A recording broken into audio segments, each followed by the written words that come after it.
Now, moving on, top diplomats of Seoul and Tokyo met in Germany, only to confirm they were no closer to an agreement over compensating Korean victims of Japan's wartime forced labor.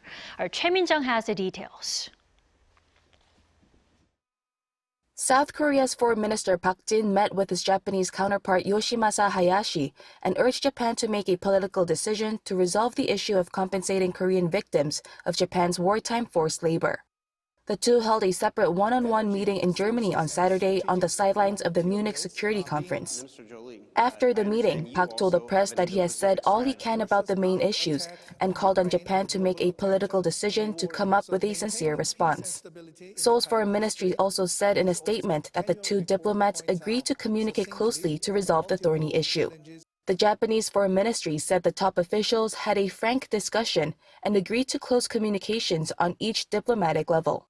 Saturday's talk was Park and Hayashi's fifth meeting since President Yoon took office. The meeting also followed a series of recent working-level talks between the two countries on the issue. Last week, Seoul and Tokyo's first vice foreign minister sat down in Washington to discuss the ongoing dispute without reaching a conclusion. In January, Seoul unveiled plans to compensate the victims through its own public foundation. However, this prompted backlash from the victims, who insist the issue cannot be resolved without a sincere apology and participation from the Japanese companies involved. In landmark rulings in 2018, South Korea's Supreme Court ordered two Japanese companies, Mitsubishi Heavy Industries and Nippon Steel, to compensate the Koreans they subjected to forced labor, but those firms have refused to comply with the orders.